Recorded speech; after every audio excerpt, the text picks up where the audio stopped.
20 milhões de famílias brasileiras, chegando próximo a 21 milhões de famílias brasileiras. Isso, para você ter uma ideia, significa que 1 a cada 4 brasileiros hoje é beneficiário do Auxílio Brasil. É um programa que reúne várias políticas sociais e um dos pilares é a democratização de acesso ao crédito formal para essas famílias, como mais uma ferramenta de superação da situação de pobreza que elas se encontram. Então, o Auxílio Brasil, programa permanente de transferência de renda, já paga um mínimo de R$600 por família, e o empréstimo consignado chega para se somar às demais políticas sociais, às demais ferramentas do programa, como um incentivo, como um mecanismo de superação da pobreza para a população em situação de extrema pobreza ou de pobreza no nosso país. Agora, ministro, todos os beneficiários podem pedir um empréstimo ou existe uma limitação?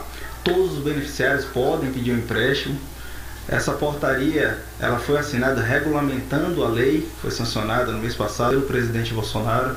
Então chega como um meio, né, para que essa pessoa consiga ter acesso a esse crédito formal, porque é o que acontece. A maioria das famílias brasileiras na situação de extrema pobreza não tinha acesso ao crédito formal. Está submetida à informalidade no crédito, muitas vezes na mão de agiotas, e agora a gente traz esse pessoal, né, toda a população em situação de pobreza a ter um empréstimo consignado, como também já vinha tendo acesso ao microcrédito produtivo. Porque no Auxílio Brasil, as famílias podem empreender, podem constituir a sua microempresa individual que não perde benefício. Então, o microcrédito na modalidade consignado vem se somar ao microcrédito produtivo com mais uma ferramenta de acesso ao crédito formal para a população carente do nosso país. E existe a análise de cadastro? As pessoas que estão com dívidas vão conseguir contrair esse empréstimo?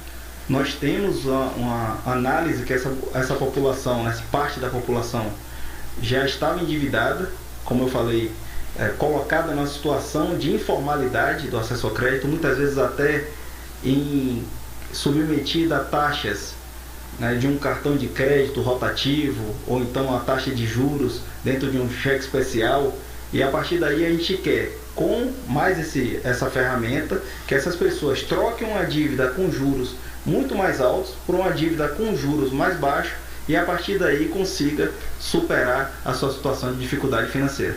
Ministro, então explica para quem está nos ouvindo quais são as principais regras, as taxas de juros, os prazos. Bom, Gabriela, a gente primeiro estabelecemos uma taxa de juros máxima de 3,5%. Então, o máximo que as instituições financeiras habilitadas, né, podem cobrar de taxa de juros é 3,5%. Para além disso, não pode ser cobrada nenhuma taxa administrativa, taxa de abertura de crédito, nenhuma outra taxa para essa população. E tendo um prazo máximo de 24 meses para pagamento desse benefício. Ministro, e existe um limite assim, de quanto o beneficiário pode comprometer do auxílio com o pagamento das parcelas? Existe um percentual máximo de comprometimento em cima dos R$400. Né? Fizemos a margem consignável em cima de R$400 por mês. Isso que dá um total de R$160 mês por família que pode ser comprometido com esse empréstimo consignado para as famílias. E quais as instituições financeiras estão fazendo essa operação? Hoje temos 60 instituições financeiras que já demonstraram interesse, estão em processo de habilitação, de homologação. Né? Dentre elas, hoje, a Caixa Econômica Federal, né, divulgou em nota que vai estar disponibilizando também esse crédito consignado para as famílias. A partir daí, elas podem fazer o seu pré-cadastro, se habilitarem e a instituição financeira vai conceder o crédito consignado. Agora, o senhor mencionou a ideia de trocar uma dívida mais cara por uma mais barata. Isso tudo envolve também educação financeira, né, ministro? O Ministério também vai atuar nessa parte?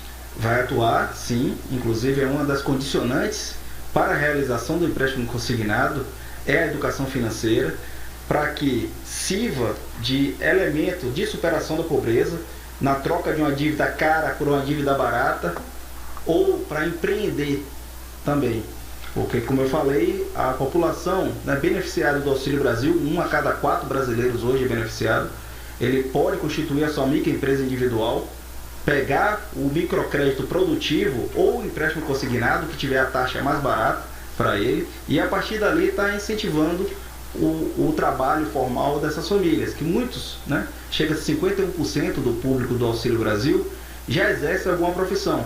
São doceiras, né, boleiras, os artesãos, borracheiros, cabeleireiras pelo Brasil afora, que vão ter a oportunidade, que com o recurso do Auxílio Brasil, retomar o seu negócio, que ficou muito prejudicado por conta do período de pandemia que nós passamos, onde foram impedidas de estar ganhando seu sustento, né, pela política do Fica em Casa, e agora nesse momento de recuperação social, o Auxílio Brasil chega para ajudar todas as famílias. E como é que essas famílias podem procurar essa educação financeira, quem tiver interesse? Como é que vai funcionar? No momento da concessão, né, do microcrédito consignado, as instituições financeiras vão colocar à disposição, né, essa é uma das condicionantes, né, para a concessão do auxílio. Para além disso, tem que ser especificado de maneira clara o custo efetivo total da transação para essas famílias, bem como todo o espectro ali de empreendedorismo, que também, como a Caixa tem hoje o Brasil para Elas, que faz esse trabalho muito bem de conscientização e de educação financeira para as famílias. Agora, ministro, os bancos podem ficar ligando, induzindo as pessoas, praticando aquele telemarketing abusivo, né? Induzindo as pessoas a contraírem esse tipo de empréstimo? De forma alguma. A portaria é bem clara, proibindo essa conduta, né, essa busca ativa, essa captação, esse marketing, né, ativo de buscar essas famílias. Então isso é proibido com o consignado do Auxílio Brasil. Tá? Então ela tem que tomar, a instituição financeira, a postura passiva de ser demandada e a partir dali fazer o seu empréstimo consignado. Hoje, né, mais de 80% dos beneficiários do Auxílio Brasil são mulheres, chefes de família que recebem o Auxílio Brasil e utilizam esse recurso muitas vezes para estar pagando dívidas ou garantindo o sustento da sua família. Então essa é mais uma ferramenta disponível que deve ser analisada dentro do critério individualmente, família por família, para que a partir dali ela decida se vai ou não contrair o empréstimo consignado. E na hora de assinar o contrato, quais os pontos as pessoas devem observar? Observar, primeiro, se está sendo respeitada a taxa máxima de juros, limitada pelo normativo, né, a taxa máxima de 3,5% mês. Se não está sendo embutido nenhum outro tipo de serviço, né, para a concessão do empréstimo consignado, né, se alguma outra taxa também não está em acréscimo a esse empréstimo, para a partir dali ela fazer a assinatura do seu contrato, contrair o seu empréstimo. Tem que estar bem atento. Tem que estar bem atento, Gabriela, Mariana, você que nos ouve, tá? Para esse empréstimo consignado vir se somar às demais políticas sociais, junto com o Auxílio Inclusão Produtiva Rural, né, que coloca mais de R$200 sobre o valor do benefício para as famílias empreenderem também na produção rural, o Auxílio Inclusão Produtiva Urbana, onde o trabalho formal é incentivado. Para ter uma ideia, Mariana, hoje nós temos mais de 200 mil famílias beneficiárias do Auxílio Brasil com trabalho formal. Então o Auxílio Brasil chegou para uma mudança de conceito. Nós queremos ser o trampolim na vida dessas pessoas e não a âncora. Sim. Então essa mudança, né, de conceito, trazendo a assistência social da autonomia para que Dona Maria, que está em casa, consiga ter a mão amiga do Estado num momento de necessidade, mas que não fique aprisionado a um programa de transferência de renda. Nós queremos estamos trabalhando para isso, né? Criamos rampas de emancipação que estão disponíveis e o auxílio consignado, o empréstimo consignado do Auxílio Brasil, ele vem como mais uma ferramenta nesse exercício, nessa ajuda que o governo federal está dando às famílias brasileiras para a superação da situação de pobreza. Importante lembrar que nós não temos nenhuma família brasileira regularmente cadastrada, né, no nosso CAD único, fora do Auxílio Brasil. Nós zeramos a fila. Então 100% das famílias em situação de pobreza extrema, regularmente cadastradas no nosso CAD único, hoje são acolhidas pelo programa Auxílio Brasil. Famílias brasileiras e também famílias como as famílias venezuelanas. Então o Brasil também acolhe as famílias venezuelanas que estão fugindo de um caos social no seu país, e hoje mais de 50 mil famílias venezuelanas também são beneficiadas pelo Auxílio Brasil. Então é um programa, né, que contempla várias políticas sociais, inclusive acolhimentos, né, de imigrantes, como o caso dos venezuelanos que estão vindo, né, fugindo de um caos social como o país deles estão passando nesse momento. Agora eu queria insistir um pouquinho nessa preocupação com a fraude, ministro. Se o senhor puder, por favor, então, repetir para a gente qual é a taxa máxima de juros e qual a parte máxima, né, do auxílio que pode ficar comprometida e o que as pessoas que observarem contratos diferentes disso, ou seja, uma possível fraude, devem fazer, para quem elas devem procurar para denunciar. Primeiro que as instituições financeiras, elas estão sendo cadastradas e homologadas pelo Ministério da Cidadania. Então essas instituições, elas já vão passar por um processo, né, de triagem, né, de atender essas condicionalidades para poder ofertar essa modalidade de empréstimo para as famílias. 3,5% a taxa máxima de juros. Não pode haver nenhuma outra cobrança de taxa administrativa, sequer taxa de abertura de crédito. Então, e a partir dali, a família tem que ser informada do quanto vai ser descontado do seu benefício por mês, que tem também um limite, né, de 40% sobre os R$400, que hoje dá R$160 por prestação, né, em um prazo máximo de 24 meses. Agora, ministro, quem tiver o Auxílio Brasil cancelado e tiver feito um empréstimo, o que essa pessoa deve... O que acontece? O beneficiário do Auxílio Brasil, ele vai ter o seu empréstimo, né, atendido a partir do momento que ele esteja dentro das condicionalidades do programa.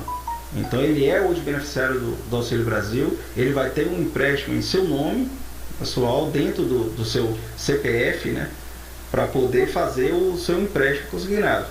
A partir daí, a responsabilidade, né, pelo desconto e pelo pagamento da instituição financeira é do beneficiário. Ele vai seguir uma série de procedimentos e a partir dali ele vai pagando as suas parcelas até terminar esse compromisso. Importante que a gente deixe bem claro, tá? Esse empréstimo consignado ele veio para tirar a população brasileira carente da informalidade, tirar das mãos hoje de agiotas do mercado informal de crédito, democratizar esse acesso ao crédito formal para que a partir dali essas pessoas tenham direito também à proteção do Estado nesse tipo de modalidade, nesse tipo de empréstimo.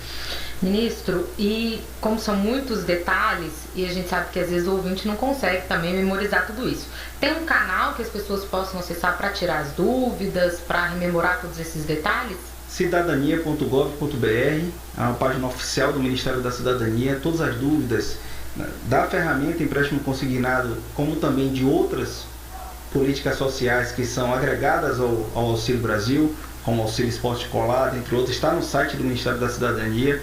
Procure a informação na fonte oficial. Temos o Ligue 121 também para esclarecimento, para tirar dúvidas. É importante a gente dizer isso, porque até bem pouco tempo atrás espalharam a fake news de que o Auxílio Brasil ia terminar em dezembro. Então isso não é verdade.